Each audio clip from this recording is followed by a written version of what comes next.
Assalamualaikum warahmatullahi wabarakatuh. Bismillahirrahmanirrahim. Alhamdulillahi rabbil alamin.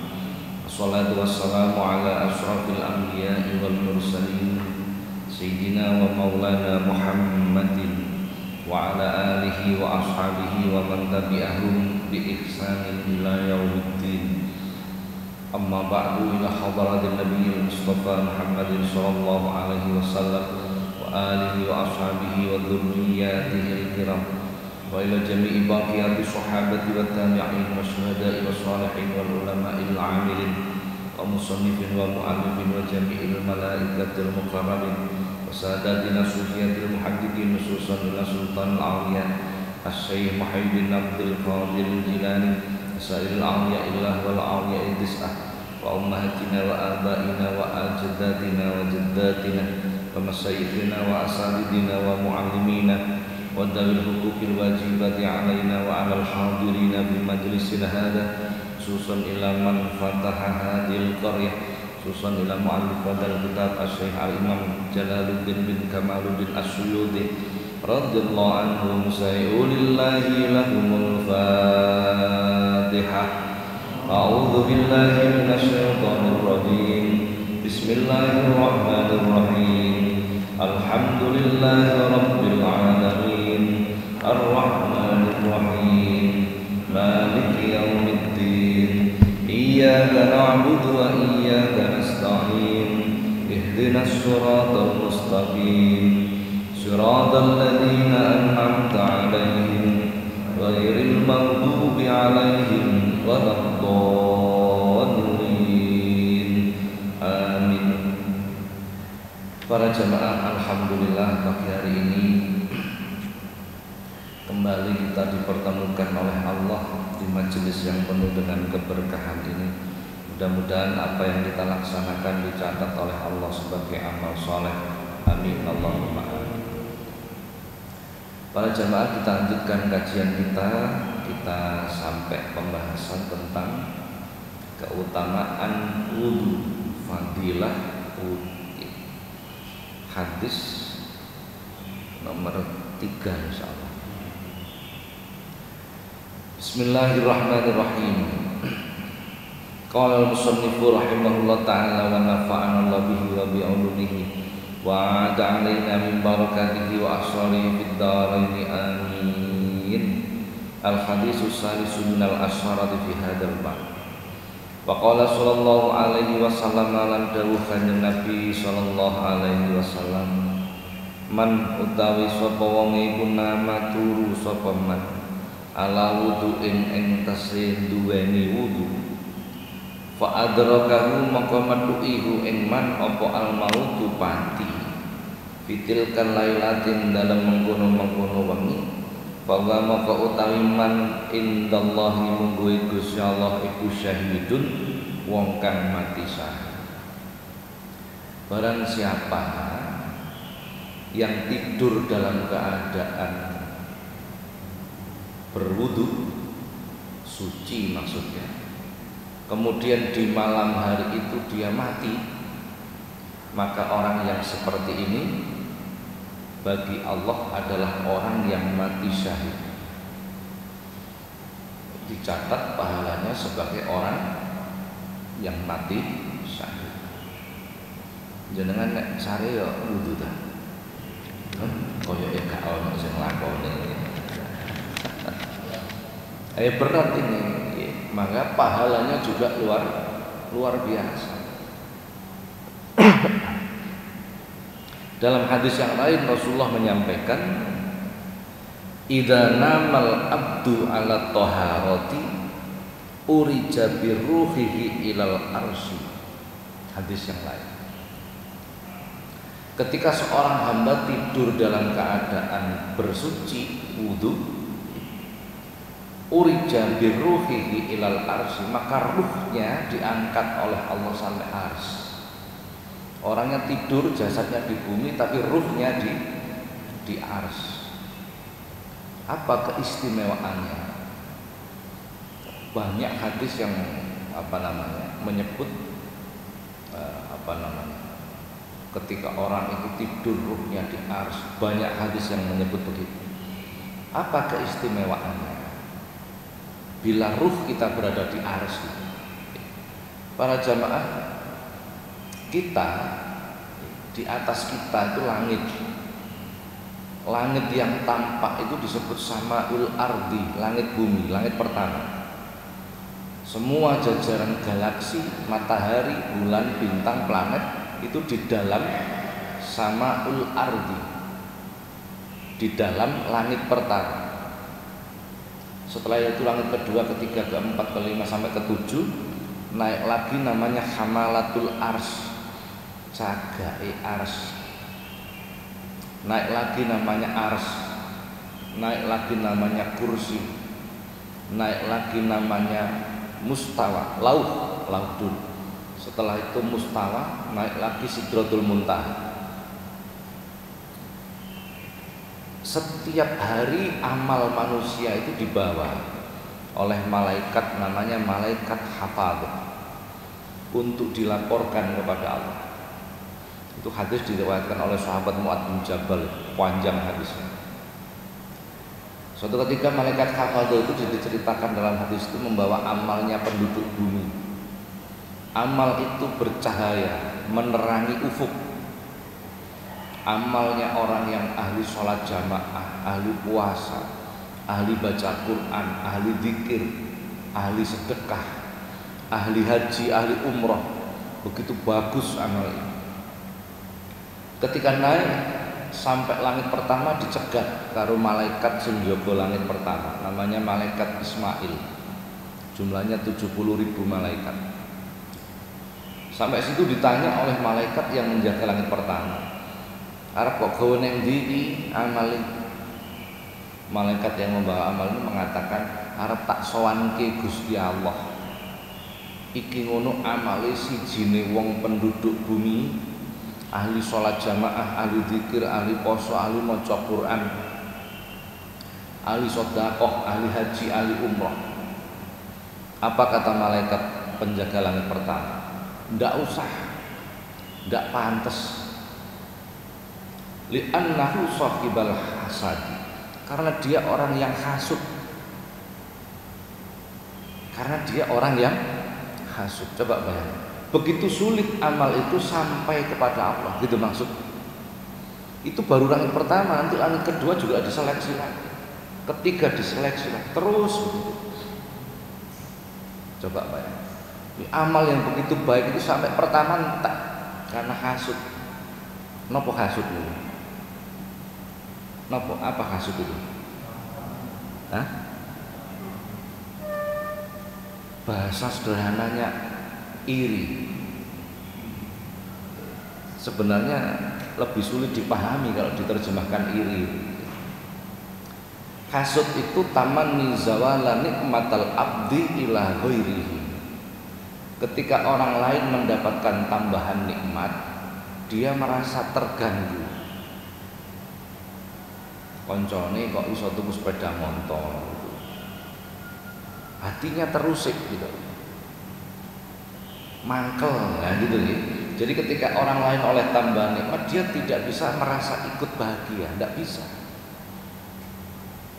Begitu baru tuku sepeda motor, oleh seminggu iso tuku mobil, oleh sakulan iso bangun omah, terus akhirnya muni gak ngingu tuyul lah itu hasud itu sudah.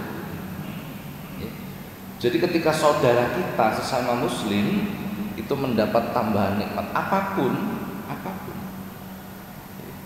luwih pinter, luwih tambah jabatannya, bertambah hartanya, apapun tambahan nikmat, bila kita tidak mendapati hati kita merasa bahagia dengan nikmat yang diberikan Allah kepada orang lain, itu mempunyai tanda-tanda hasud sudah.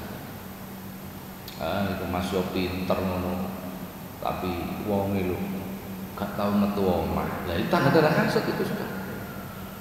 Akhirnya dibicarakan kejelekan orang lain. Lah, amal seperti itu, sebegitu banyak amal ahli ibadah seperti itu, karena satu perbuatan hasud habis, tidak diterima oleh Allah Subhanahu, tidak sampai kita nggak ngomong diterima, sampai kepada Allah saja tidak.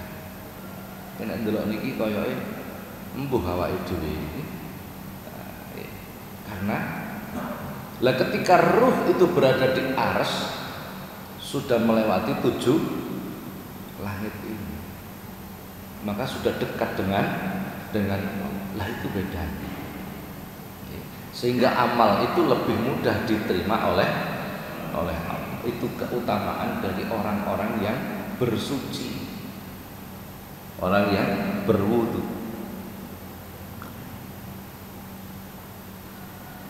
Kita tidak membahas wudu ini benar apa salah. Itu sudah kita terangkan pada pertemuan yang lalu kan, begitu kan? Terus kita anggap wudu ini benar kabeh. Nah, kita anggap begitu. Tetapi rata-rata kita malas untuk menjaga suci itu. Njaga wudu niku rata-rata males. Karena itu pekerjaan berat. Para jamaah, iblis itu mempunyai anak buah yang dibagi secara sistematis. Iblis itu ya ono organisasi ini, dibagi menjadi 9. Ada 9 divisi, 9 seksi. Ono iblis itu membagi satu divisi yang khusus mengganggu orang-orang yang berwudu. Divisi ini disebut dengan divisi walhan. Kata orang-orang setan walhan. Itu khusus untuk mengganggu orang-orang yang bersuci. Mbuh diparingi males untuk bersuci, mbuh dijadikan sembrono ketika bersuci, ketika berwudu atau mandi besar dan lain sebagainya. Itu divisinya sendiri. Kenapa oleh iblis dibikinkan divisi sendiri, namanya walhan tadi? Kalau dalam bahasa tradisional disebut iblis itu anaknya songo, maksudnya itu anak buahnya itu dibagi menjadi 9 grup. Yang satu disebut walhan ini tadi, khusus ini ngerusui wong-wong sing bersuci, diganggu supaya bersucinya ini menjadi tidak sempurna atau tidak sah. Akhirnya ono wong nyembrangake wudu, ngeremehkan wudu. Kalau wudunya tidak sah, sholatnya berarti tidak akan hancur sudah. Padahal yang dihisab pertama kali oleh Allah adalah sholat, kan begitu. Jadi merobohkan sholat itu dari dasarnya sholat, yaitu bersuci tadi. Itu yang melakukan merasa amalnya banyak, ibadahnya banyak, padahal ibadahnya tidak sah. Coba strateginya iblis itu seperti itu. Iblis itu namanya Azazil. Yang kedua, iblis itu membuat divisi lagi namanya Khanzab atau Khinzib. Ini divisi yang mengganggu orang-orang yang sholat, khusus mengganggu orang sholat itu bagaimana? Antara lain males sholat, krungu adzan, tapi mripate dikon melek uange. Lah itu Khinzib ini tadi yang bertugas. Jadi mripate digondeli, bahasa sederhananya begitulah. Mengganggu orang-orang yang sholat. Atau ketika mereka berangkat untuk melakukan sholat, dibikin tergesa-gesa. Ndang sembahyang, ndang mari, ndang wis, gitu. Kan rata-rata begitu. Jadi sholat itu kita jarang untuk bisa menikmati. Yang penting ndang sholat, ndang mari, ndang wis, ndang nglakoni liyane, kan begitu toh. Selesai wis ana ndelok sinetron meneh, tengok-tengok meneh, kan begitu. Itu namanya setan Khinzib namanya. Yang ketiga, ada divisi yang ditugasi oleh iblis untuk mengganggu orang-orang di pasar atau yang melakukan transaksi perdagangan, itu namanya setan zalambur. Kudu ngerti jenengan iki. Dadi aja sampai duwe anak jenengno zalambur, iku anake iblis itu. Mas keliru iki. Anake iblis. Mereka ini mengganggu orang-orang yang melakukan transaksi atau perdagangan. Di pasar-pasar, di swalayan. Panjenengan kok melaku-melaku dan swalayan kok. Hatinya didorong supaya membeli tuku A, tuku B, tuku C, sehingga terjadi pemborosan. Nah, ini kita jenengan luwih betandi melaku-melaku neng jero masjid karo melaku-melaku neng swalayan. Betah kuwi? Nah, karena ada yang membantu supaya kerasan tadi, namanya zalambur. Niati ya mlaku-mlaku ning swalayan iso tuku A, tuku B, kabeh dituku. Didorong, hatinya itu didorong supaya menjadi orang yang boros. Itu tugas zalambur. Pedagangnya juga begitu. Sing awale iku ndak punya ide untuk bujuki, begitu ana wong tuku cenderung bujuki, itu bagiannya zalambur. Jadi khusus tugasnya mengganggu orang-orang yang melakukan perdagangan. Ada lagi divisi yang keempat, namanya divisi al-aqwar. Ini divisinya iblis yang mendorong orang untuk melakukan zina, baik itu zina kecil ataupun zina besar. Didorong oleh al-aqwar ini. Awas, kalau pesen malih nek duwe anak aja dijenengno Aqwar. Nek Anwar ndak apa-apa, beda tipis itu. Anwar itu cahaya. Kalau Aqwar anak iblis, hati-hati. Koyo Arab-Arapo tibake anak iblis kan susah. Ini divisi yang ditugasi mendorong orang melakukan zina. Didorong. Kok orang itu kuat sehingga tidak melakukan zina secara fisik, maka didorong supaya pikirannya itu melakukan zina. Di dalam khayalnya itu melakukan zina. Akeh napa mboten iki? Akeh, banyak sekali. Yang kelima, anak buah iblis itu ada yang ditugasi khusus mengganggu orang-orang yang tidur, namanya setan wason. Wason itu ditugasi oleh iblis untuk bagaimana orang-orang yang tidur itu dijadikan lupa. Kadung turu lali sembarang. Nggih mesti Pak wong turu, maksudnya itu malas bangun. Ana wong kan hobi turu. Hobine napa Pak? Turu. Sampeyan nate tumen mboten? Ya nek ngomong gak mungkin lah. Dalam sebuah hadis Rasulullah menyampaikan, salasun turisu qaswatal qalbi, 3 hal yang menjadikan hati manusia itu mengeras, membatu, sehingga hidayah itu tidak bisa masuk. Apa? Pertama, hubbun naum, senang turu. Pertama itu. Jadi kalau orang senang turu itu hatinya cenderung mengeras.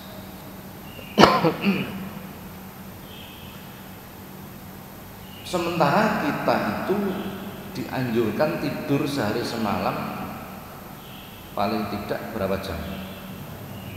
8 jam. Berarti 1/3 dari 24 jam. Lah nek wong niku umure 60 tahun, berarti sing digawe turu pira? 20 tahun. 1/3-nya kan? Rasulullah konsepnya berbeda. Jadi disuruh mengurangi tidur. Disuruh mengurangi tidur. Tidur 8 jam dengan tidur 2 jam yang berkualitas itu lebih utama tidur 2 jam yang jadi yang dikejar itu harusnya kualitas, bukan kuantitas. Jadi orang yang suka tidur itu menjadikan hati mengeras. Padahal tidur itu bukan perbuatan dosa. Betul toh? Bahkan tidurnya orang puasa dicatat ibadah, kan begitu kan? Tidur itu bukan perbuatan dosa, tapi mengeraskan hati. Coba bayangkan. Yang kedua, perbuatan yang menjadikan hati keras itu adalah hubbut ta'am, seneng mangan.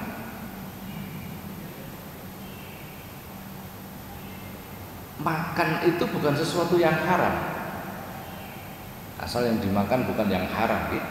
Tapi bila kita seneng makan, itu menjadikan hati mengeras. Bar ngaji jenengan dijak konco, cak melu aku endi nang Malang. Lah kok golek mangan, ono rumah makan. Kira-kira budal mboten. Tapi nek buyar ngaji ketemu konco terus diomongi, cak melok ta nanti nang Malang lah kok ngaji. Kira-kira budal ngaji kok adoh men koyo kurang kiai nang kene lah, kan malah diseneni kan. Ini kan. Jadi mindsetnya harus mulai dirubah itu. Nek urusan mangan masih adoh kok dibelani. Nek urusan ngaji adoh titik kok ono ae alasane. Ini kan berat ya. Hubbut ta'am, suka makan. Itu mengeraskan hati. Mengeraskan hati.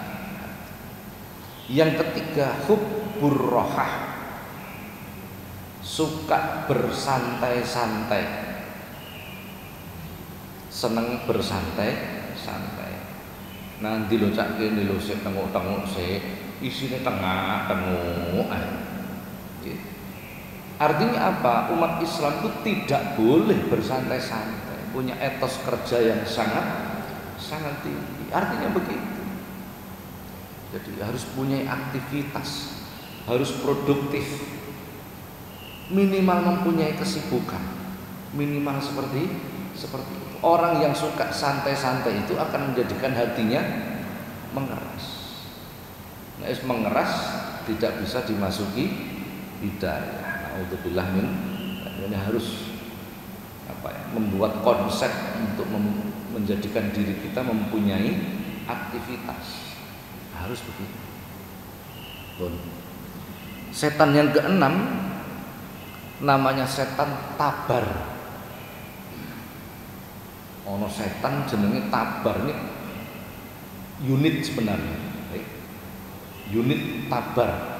Jadi setan yang ditugasi iblis untuk mengganggu orang-orang yang kena musibah supaya mereka tidak bersabar, supaya mereka mengeluh, supaya mereka itu melakukan sesuatu yang di luar batas-batas agama. Didorong oleh tabar ini tadi. Jadi itu geng itu, geng tabar. Itu mendorong orang-orang yang terkena musibah untuk keluar dari batas-batas agama.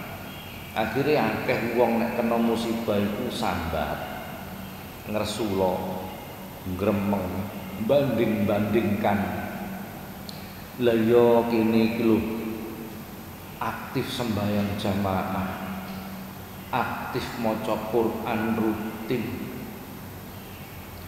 wiridan gak tahu kari. Lah kok utangnya akeh. Iku sing sembayang gak tahu kok sembayang, raup ae gak tahu kok duwite akeh.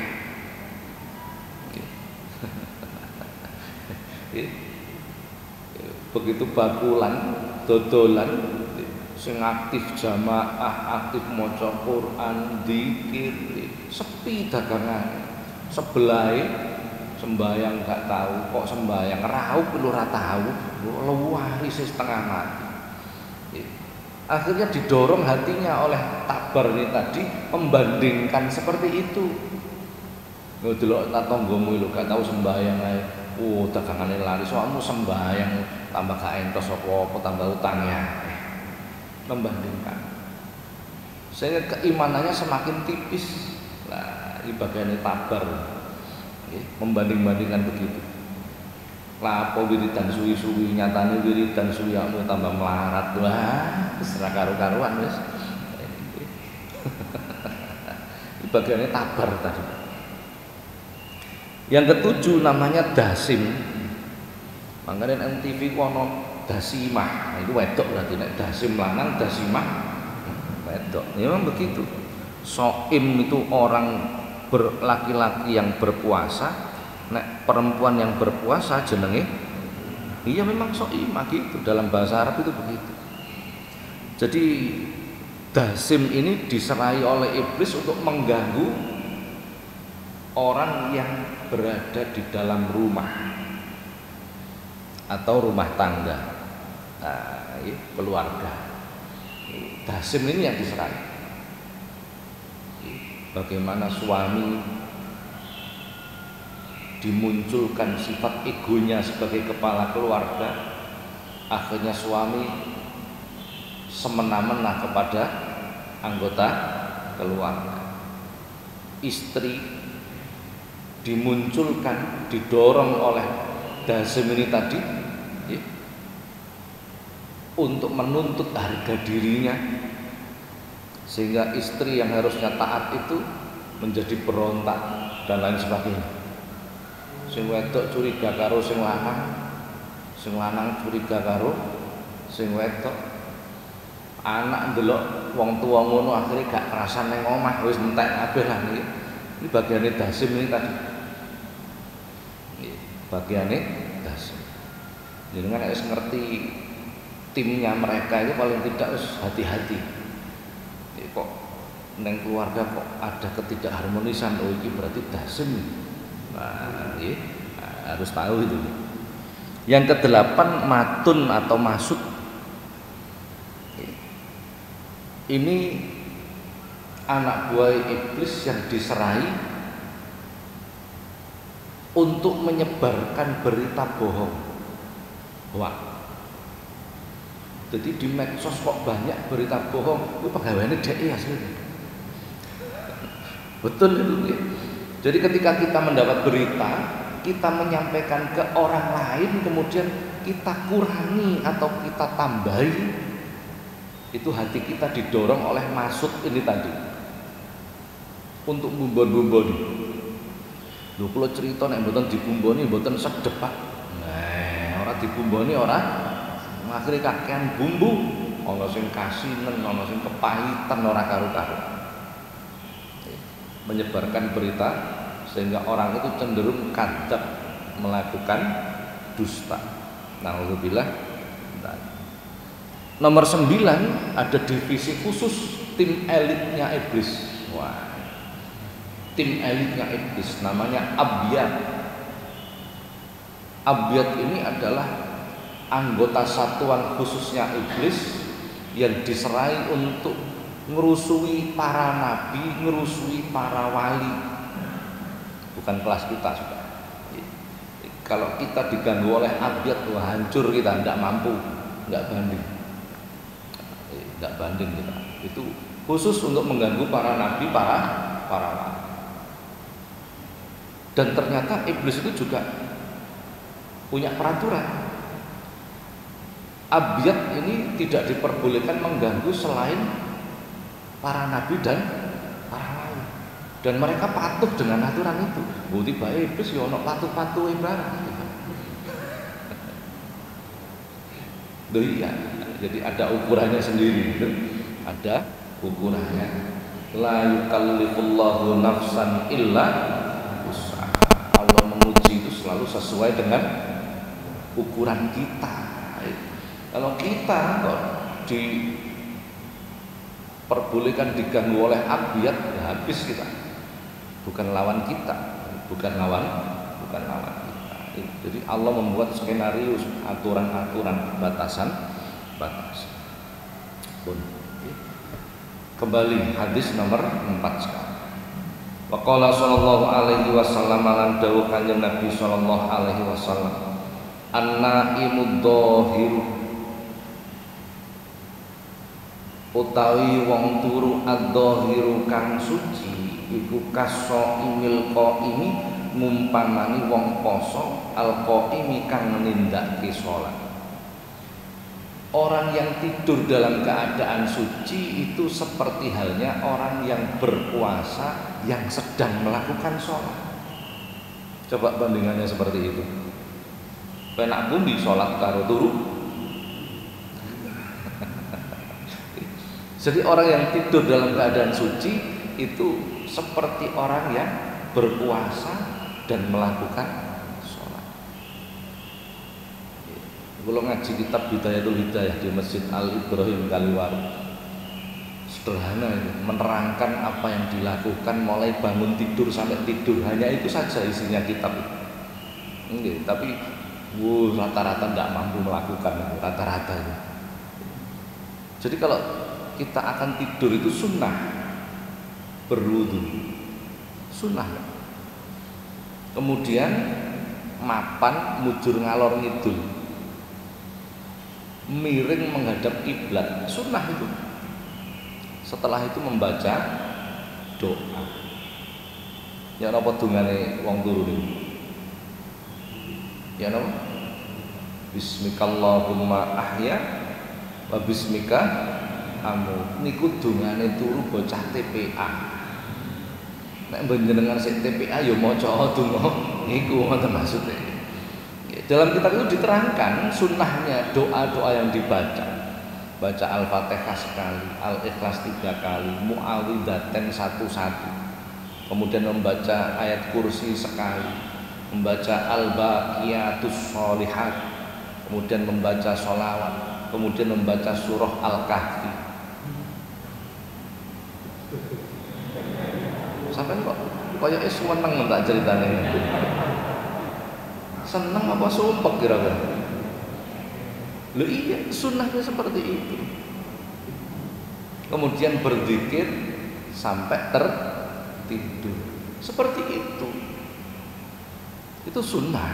Lah, sunnahnya seperti itu. Ada ceritanya. Suatu ketika Rasulullah niku miyos. Napa miyos? Tindakan. Tiba-tiba beliau melihat jin. Jin itu mondar-mandir di depan masjid. Jin itu makhluk gaib napa nyata? Gaib namanya gaib suwari. Jin, malaikat, apalagi alam barzah. Gaib kan itu surga neraka. Gaib perasaan. Gaib apa enggak? Gaib senang susah itu gaib. Gaib itu tidak tampak maksudnya. Gaib suwari, gaib yang jenis makhluk. Makhluk itu artinya ciptaan. Akal enggak tampak, hati enggak tampak. Itu namanya gaib suwari, gaib jenis ciptaan. Gaib hakiki itu Allah. Hakiki. Apa yang gaib itu bisa dilihat? Bisa. Buktinya Rasulullah bisa melihat jin. Rasulullah bertemu malaikat. Malaikat itu gaib kan? Para sahabat juga sering bertemu malaikat. Bisa dilihat. Yang melihat bukan mata yang ada di kepala, tetapi mata yang ada di hati. Quran itu walakin ta'mal qulubul ladzi fis sudur, yang buta bukan mata yang di kepala tetapi yang buta mata yang berada dalam hati. Di teng jero ati, di dalam kolbu kita. Kolbu itu dalam jantung. Hati yang kita maksud bukan liver, kolbu itu dalam jantung. Dalam kolbu itu isinya banyak sekali. Ada akal, ada ilmu, ada latifah, macam-macam. Salah satunya ada namanya basiratul qalbi, mata hati. Basiratul qalbi itu untuk menangkap perasaan. Menangkap perasaan. Panjenengan bar salat nang masjid metu ketemu wong dipisui. Sing krungu kupinge sing lara lho kan aneh.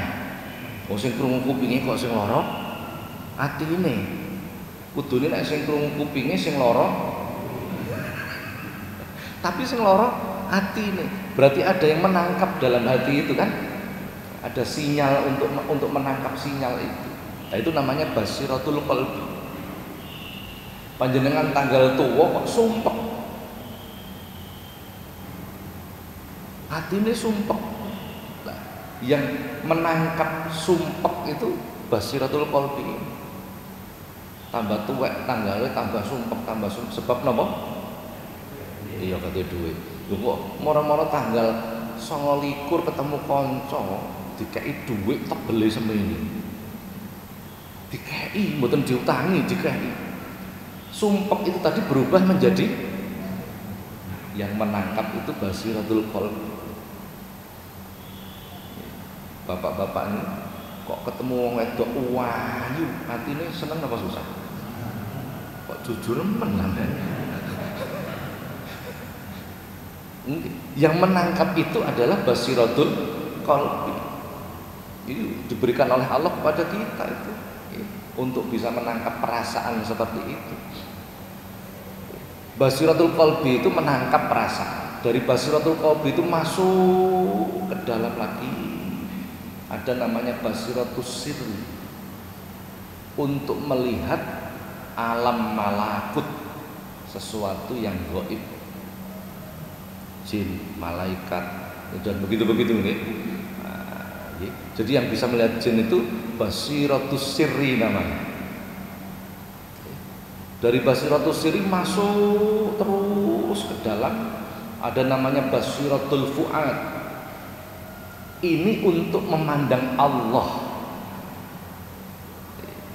Maka dzabal fuadu ma ra'a. Quran, apa yang dipandang oleh fuad itu tidak akan dusta, pasti benar. Kita ibadah itu kan diperintah seolah-olah melihat, hadis kan, anta abudallaha ka'annaka, beribadahlah seolah-olah engkau melihat. Bila tidak mampu, maka yakinilah bahwa kita dilihat oleh. Bagaimana melihat Allah itu? Bukan dengan mata di kepala, tapi dengan fuad tadi. Itu yang bisa memandang Allah. Lah kita sampai mana? Kita ini podo, kula jenengan podo sih basiratul qalbi sing ngarep dhewe. Sing jerone niku sik buntu kabeh. Perlu digosok hatinya. Buktine napa? Ya jin ra ketok, malaikat ora ketok. Rasulullah itu tidak terukur Rasulullah itu. Bi khalfihi ka'amamin. Itu Rasulullah. Rasulullah memandang ke depan, yang belakang tampak. Rasulullah yang ngadep mengarep sing mburi ketok. Rasulullah mengenai perang menangan. Iya. Lho kula nggih Pak. Lho nek kita lah nggih spion nek wae dhewe. Rasulullah enggak pakai spion. Ketika Rasulullah mengangkat kedua mata beliau untuk melihat ke atas, tulisan takdir di Lauhul Mahfuz itu tampak, itu Rasulullah. Ndelok ketok tulisannya. Kalau jenengan ndangak, ya tiwas kesel ndangak ora ketok apa-apa. Itu Rasulullah. Udah kembali. Lah ketika Rasulullah bertemu dengan jin tadi, jin dipanggil. Kowe nyapa kok riwari ngarepe masjid? Mondar mandir. Jin ini mengatakan, ini sebab-sebab turunnya hadis ini, asbabul wurud namanya ini. Kula niki ajenge mlebu masjid, ajenge ngrusui wong sing salat niku lho. Berarti dia divisi pengganggu orang. Nah, kan ada tadi nih. Ajeng ganggu wong sing salat niku lho. Tapi kula mboten wani kalau wong sing turu teng empere masjid niku. Maneh niki. Rasulullah bertanya, "Lho, piye to? Kowe iki arep ngrusui wong sing salat tapi wedi karo wong sing turu, kok gak malah wedi karo wong sing salat piye?" Nggih. Sing salat niku wong bodoh, sing turu niku wong alim. Maka Rasulullah membuat statement, naumul alim khairum min ibadatil jahil. Tidurnya orang alim itu lebih utama dibandingkan ibadahnya orang bodoh. Subhanallah. Sampai begitu bedanya nih.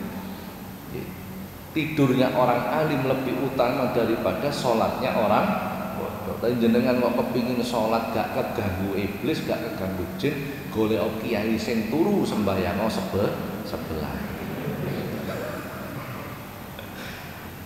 Hadisnya kan ada gitu nih.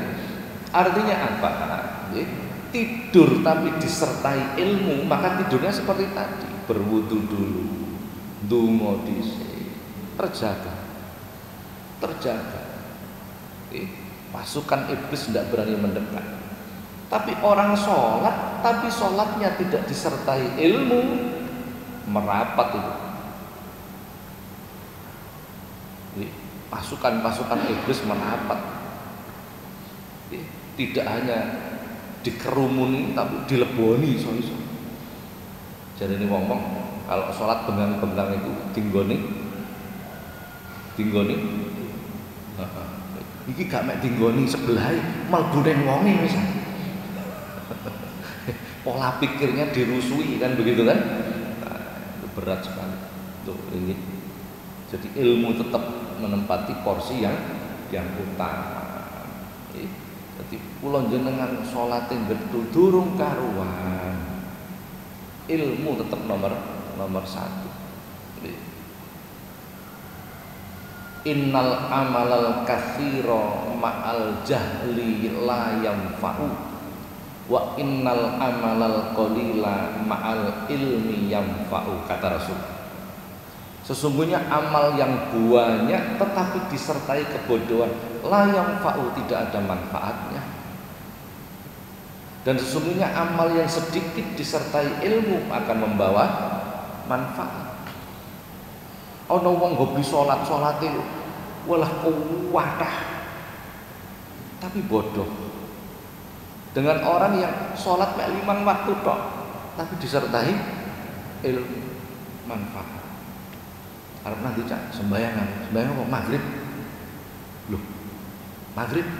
Iya, aku tak sembahyang maghrib 6 rakaat. Apa Gusti Allah seneng wong sing akeh ibadah. Akhire sembahyang maghrib 6 wong pintu kaya ngene.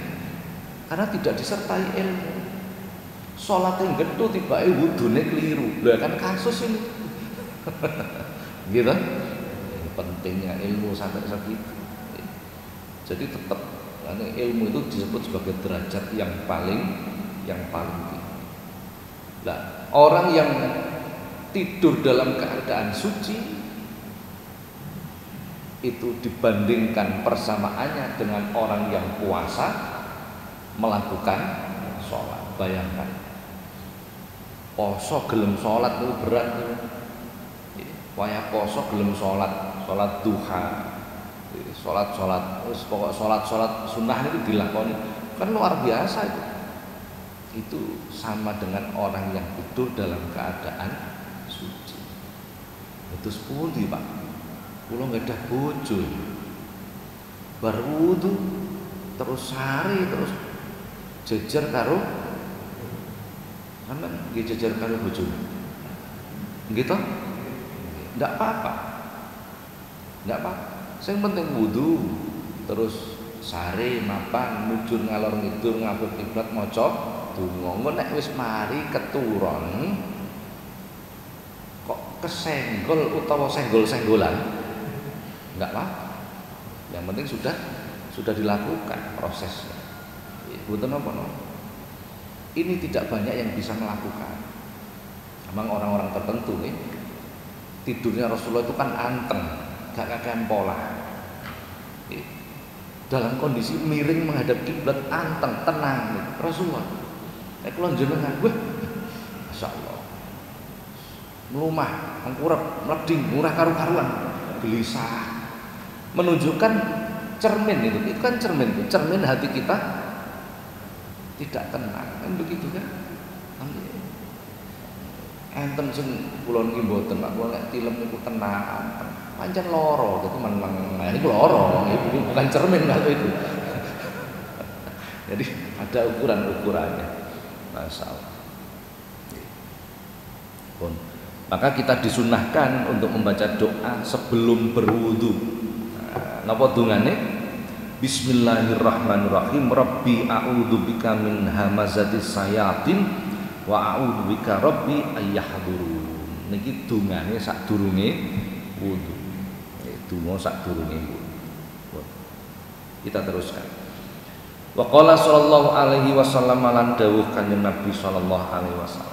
Manutawi sapa wong iku tawadhu wudu sapa mong ala dhuhrin ing tese suci kutiba moko den catet lahu kedue man apa astru hasanatin 10 pira-pira kebagusan. Barang siapa berwudu tetapi dia masih dalam keadaan suci,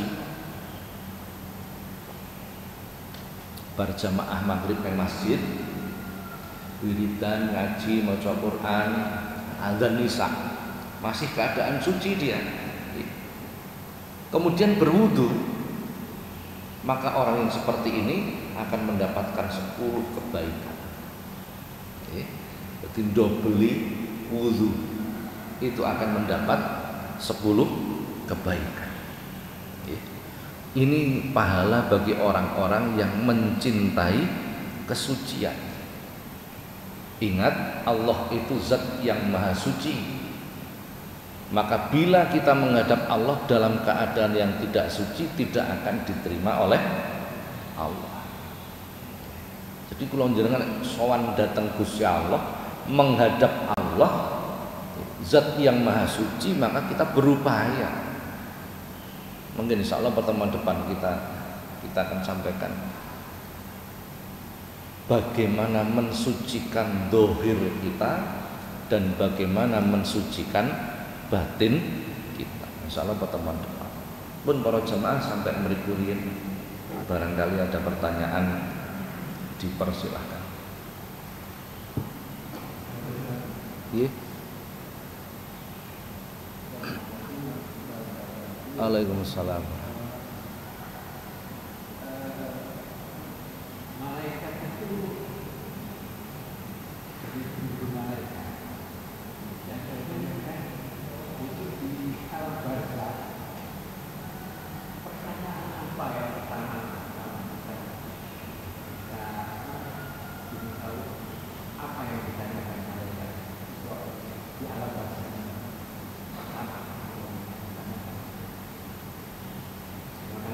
Iya. Nanti di alam barzakh, apa yang ditanya oleh malaikat kepada kita maksudnya? Oh, malaikat mungkar nakir maksudnya. Ngeten. Pertanyaan malaikat mungkar nakir itu banyak. Besok nang alam barzakh itu pitakon kubur itu banyak. Jadi ketika seseorang itu dimasukkan ke liang lahat, orang-orang yang mengusung jenazah itu pulang ke rumah, kuburannya sepi dari orang, maka malaikat mungkar nakir itu datang. Ketika malaikat mungkar nakir itu datang, kemudian orangnya tadi didudukkan, bukan di kuburan, di alam barzakhnya. Duduk naik kuburan sing ana patokane itu namanya kuburan, kan sudah ganti alam. Didudukkan. Kemudian orang ini ditanya oleh malaikat mungkar nakir. Apa pertanyaannya? Man rabbuka, siapa Tuhanmu? Wa man nabiyuka, siapa nabi? Wa ma kitabuka, apa kitabmu? Pertanyaan-pertanyaan malaikat mungkar nakir. Nanti malaikat mungkar nakir itu kemudian menghadirkan Rasulullah. Rasulullah dihadirkan. Kemudian setelah Rasulullah hadir, orang yang duduk ini ditanya. Orang yang mati tadi didudukkan, ditanyalah, ma ilmuka bihadzal rajul? Apa yang kau ketahui tentang orang ini? Rasulullah, apa yang kau ketahui tentang orang ini? Itu pertanyaan terakhirnya itu. Kalau sudah tidak bisa jawab, habis dia mendapatkan azab kubur, siksa kubur. Tapi kalau bisa menjawab, ya maka dia masuk di satu tempat namanya Raudhatun min Riyadil Jinan, pelatarane swarga. Jadi Rasulullah nanti dihadirkan itu. Itu pertanggungjawaban Rasulullah itu. Jadi ketika melihat umatnya ini tidak bisa menjawab, Rasulullah itu susah. Ketika Rasulullah hadir, malaikat Munkar Nakir bertanya pada si orang ini, ma ilmuka bihadzal rajul? Apa yang kau ketahui tentang orang ini? Bila dia kenal dengan Rasulullah, maksudnya kenal itu bukan kok terus kenalan begitu ya. Maka dia akan mengatakan dengan bahasanya sendiri, ja'ana bil bayyinati wal huda, amana bihi huwa Muhammad dan seterusnya. Itu kan bahasa redaksional hadisnya. Tapi bahasanya akan sendiri-sendiri. Akan sendiri sesuai dengan amal ibadahnya sendiri. Kalau redaksi hadisnya mengatakan seperti itu, ja'ana bil bayyinati wal huda, amana bihi huwa Muhammad dan seterusnya. Itu redaksi hadisnya. Seperti kita ditanya oleh malaikat Munkar Nakir tadi, man rabbuka? Siapa Tuhanmu? Kalau redaksi hadisnya itu menjawab Allahu Rabbi, Allah Tuhanku. Itu redaksi hadisnya. Tapi dalam prakteknya nanti koyo ruruh nih. Dalam prakteknya nanti jawabannya sesuai amal ibadahnya sendiri-sendiri. Kok kula mboten saged bahasa Arab? Karena dia orang soleh tetap bisa jawab. Gusti Allah pangeran kula. Bisa. Jadi sesuai dengan amal ibadahnya sendiri-sendiri. Bahkan ketika Sayyidina Umar bin Khattab meninggal, diceritakan dalam kitab Usfur, Sayyidina Umar meninggal itu sebagian besar para sahabat mimpi sama mimpinya. Lu mimpi kok podo padahal turune ora podo dewe-dewe. Mimpi Sayyidina Umar itu dalam alam barzah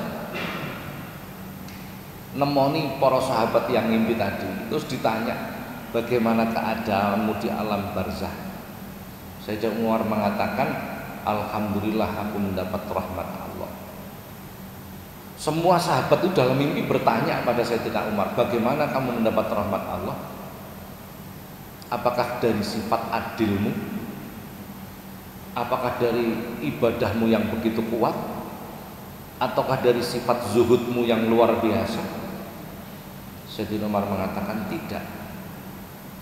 Karena aku pernah membeli seekor burung yang dibuat mainan anak-anak dan kemudian aku lepaskan. Sahabat kabeh sing ngimpi padha takon. Lho, ngimpine iku iso takone padha. Bagaimana ceritanya?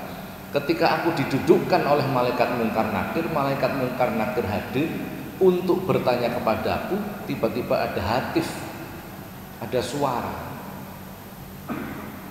Tidak usah kau tanya Umar bin Khattab. Malaikat Munkar Nakir diperintahkan oleh suara tadi, Allah berarti, untuk tidak menanyakan kepada Umar bin Khattab. Karena Umar bin Khattab mempunyai sifat belas asih kepada makhluk Allah. Tidak jadi ditanya Sayyidina Umar bin Khattab. Gara-gara membebaskan burung tadi yang dibuat mainan oleh anak, enggak jadi ditanya oleh malaikat Munkar Nakir. Jadi ono malaikat gak nakoni ono. Ini kan keluar dari SOP ini. Belum tidak apa-apa yang bikin SOP yang menyuruh kok kan begitu kan. Nah, jadi ternyata ada macam-macam kejadian nanti di sana. Rabi'ah al-Adawiyah, seorang perempuan yang menjadi wali. Rabi'ah al-Adawiyah itu murid Imam Hasan al-Basri. Hasan al-Basri itu murid Sayyidina Ali. Wah, jadi generasinya sangat dekat dengan Rasulullah. Rabi'ah itu terkenal seorang perempuan yang menjadi wali besar itu, nggak main-main itu. Ketika Rabi'ah al-Adawiyah meninggal, gurunya Imam Hasan al-Basri itu merasa bertanggung jawab. Coba orang dulu itu begitu. Guru itu merasa tanggung jawab.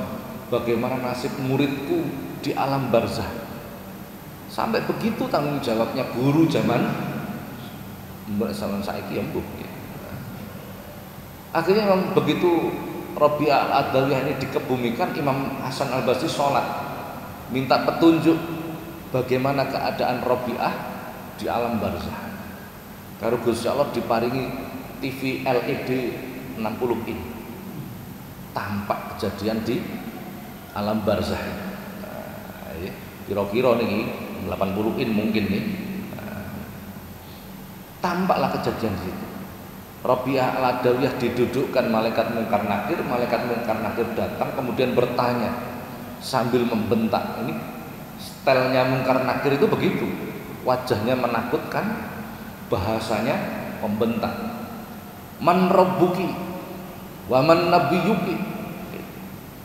Ketika selesai ditanya begitu, Rabi'ah ini langsung berdiri. Dalam bahasa lain, bahasa paling mudah, Rabi'ah ini mengatakan sambil menunjuk dua malaikat tadi, kowe adoh-adoh marani aku, gur takon sapa pangeranku. Kowe balik takono pangeranmu sapa Rabi'ah. Jawaban Rabi'ah begitu, kalian datang menghadap kepadaku hanya untuk bertanya siapa Tuhanku.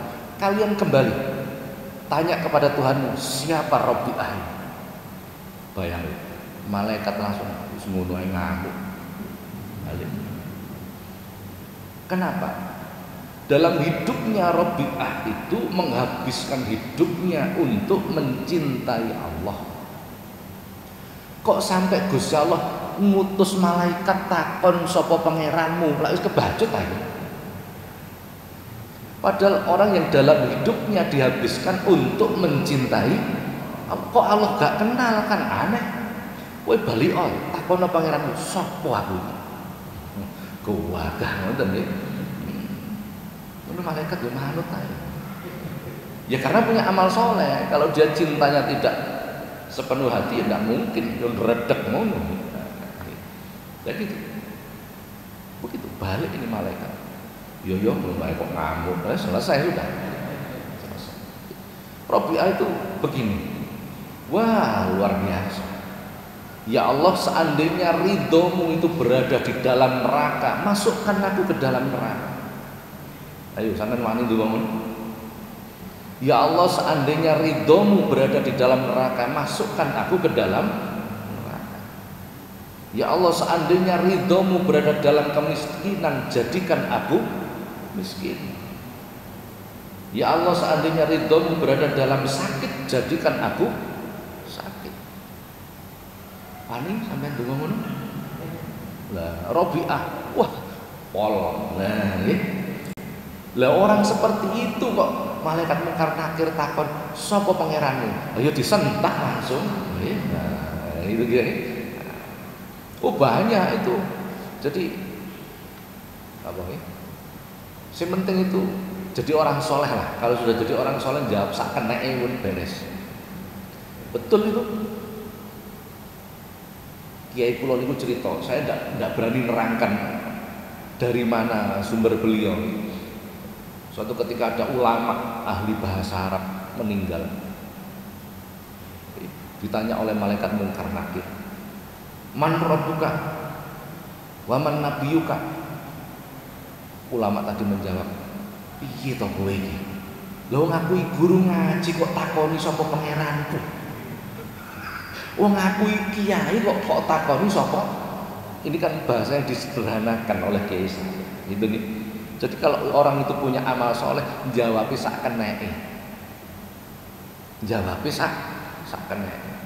Orang ahli zikir ketika ditanya man rabbuka man nabiyuka, gak usah diurusi pertanyaannya. Ya Allah, ya Qadir, ya Allah, selesai. Malaikat juga tahu. Oh, bolo dewi kan begitu kan maksudnya. Artinya seperti itu. Jadi ini jangan dimaknai redaksional, aku salah paham sampean ya.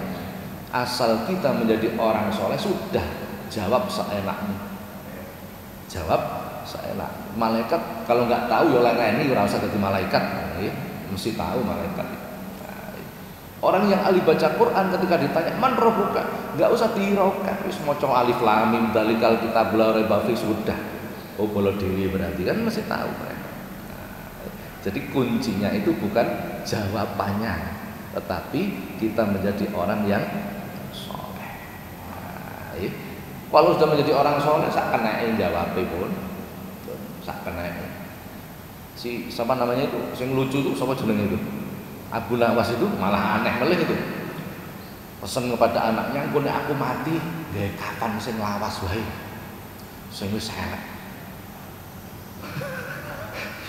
Tapi Abu Nawas itu kan wali, ulama itu kan ya. Oh, bukan orang sembarangan. Nek aku mati kuburan gawe kafan sing elek, sing wis amoh.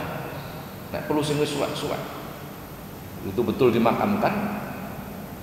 Didatangi malaikat mungkar lagi ditanya, "Man rabbuka man nabiyuka?" Lawas. Ini Anda nggak usah bertanya, lu kok bisa tahu? Ini sebuah gambaran gitu loh maksudnya. Jadi ketika kita punya amal soleh sudah lakukan, jawab sak kenek. Kelambiku wis lawas, wis tahu, pertanyaanmu wis tahu kok jokno, lah sudah. Kalau kita nggak punya amal soleh nggak bisa ngomong itu, redek gak karu-karuan kan begitu kan. Nah, ini percontohan begitu. Jadi an-nasu yamutuna ala ma'asu, manusia itu mati mengikuti kebiasaan. Wong Abu Nawas itu biasanya nomor ndagel kan begitu nih, tetapi dari gurauan itu membawa sebuah nasihat. Akhirnya itu terbawa sampai mungkar nakir di Plopodo begitulah kan itu. Nah, karena kecerdikan Abu Nawas, raja yang dikisahkan raja yang bermata satu minta dilukis, ini tak gambar mripate siji ngamuk, tak gambar mripate loro ya ngamuk, wong mripatku siji kok dilukis lho. Saking pinternya Abu Nawas, dilukislah raja ini sedang memanah. Akhirnya mripate sing melek, sita lolos lagi dia. Macam pinter gitu. Pun ada lagi? Nggih monggo.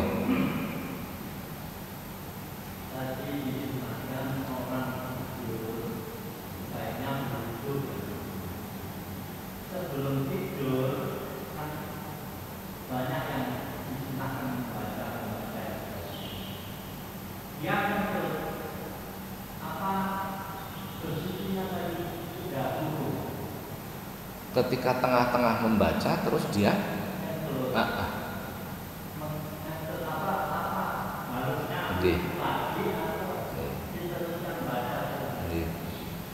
dia wudhu berbaring menghadap kiblat membaca Fatihah, Al-Ikhlas, Mu'awwidhatun, ayat kursi kan begitu, baqiyatus sholihat, sholawat kan begitu nih. Sik teko Fatihah ngentut. Apakah ini dilanjutkan atau berwudu lagi? Nek pertanyaannya apakah boleh Pak dilanjutkan? Kalau pertanyaannya apakah boleh? Boleh-boleh saja. Wong gak maca donga iki ya gak apa kan begitu nggih. Tapi sebaiknya bagaimana? Kalau sebaiknya bagaimana? Berwudu. Sing susah. Begitu wis wudu mapan ngadep kiblat. Nggih, Fatihah wis, kulhu wis, Mu'awwidhatun wis, ayat kursi wis, Al-Kahfi oleh separuh ngentut. Pak raup meneh Pak gak sudah ngantuk lah ini. Itu memang tantangannya di situ. Nggih. Nun sewu. Menjaga suci, menjaga wudu itu amat sangat berat. Silahkan dicoba, silahkan dicoba. Oke. Hadis Rasulullah menyampaikan, bila ada orang berwudu, setelah berwudu sholat 2 rakaat, kemudian berdoa, Allah malu tidak memberikan. Dengan catatan orang itu setiap batal berwudu, angger batal wudu, setelah wudu sholat, batal meneh wudu, setelah wudu sholat, batal meneh wudu, setelah wudu menjaga wudu. Sholat apa? Namanya sholat lisuk keril wudu, sholat sing ngiring-ngiringi wudu. Sunnah itu. Rasulullah mengatakan bila orang melakukan hal seperti itu, Allah malu untuk tidak memberi. Isin Gusti Allah. Luar biasa kan? Bisa dipraktekkan. Ora usah suwi-suwi, 3 dina dhisik, nggih, ora usah suwi-suwi. Subhanallah. Aneh bin ajaib. Kowe pastilah, enggak usah cerita saya, silahkan lakukan. Kowe lak ketemu sing aneh-aneh. Baru wudu durung sholat wis kudu ngentut meneh. Mau ketemu sing aneh-aneh jenengan nggih. Betul itu. Jadi itu sulitnya menjaga wudu. Artinya apa? Orang yang suci itu dicintai Allah. Tapi kembali orang yang suci itu ada definisinya dewi. Nah, jadi satgas dari satuan iblis itu ada sendiri yang mengganggu itu. Engko ono wae, mbuwet teng gampang kembung, sono wae. Itu memang cubun seperti itu. Nah, terus ngoten Bapak ini sebaiknya berwudu kembali. Terus pundi Pak? Nun sewu. Terus pundi nek klepe wis dol. Nah itu dimakfu sudah, ya sudahlah, daripada nanti gak turu-turu akan wudu akhirnya jeber, ya wis lah. Ya, sudah baca saja gitu. Kalau tahun 9 berapa itu ya? 94 insya Allah. Kalau tindak haji niku saya dititipi dimukrimkan ibu-ibu perempuan yang sudah sepuh, dititipkan saya, dimukrimkan untuk dipandu deh waktu di Masjidil Haram. Subhanallah. Setiap batuk kentut. Cara basa iki klepe wis dol. Bayangkan teng Mekah iku sing gak watuk mung unta. Liyane unta watuk kabeh. Jenenge tawaf niku subhanallah setengah putaran watuk. Nak, aku ngentut wis ngeterno wudu. Wah subhanallah. Wis. Iya, alhamdulillah bisa kita lalui, alhamdulillah. Itu luar biasa itu memang. Nah, kondisi begini ini harus dilakoni dengan sabar. Sampun model ibu-ibu kok gak tahu takon, modelnya paham ibu-ibu. Wonten ibu-ibu? Wonten ya? Sampun? Insyaallah kita lanjutkan pertemuan yang akan datang. Mungkin manfaat. Al-Fatihah.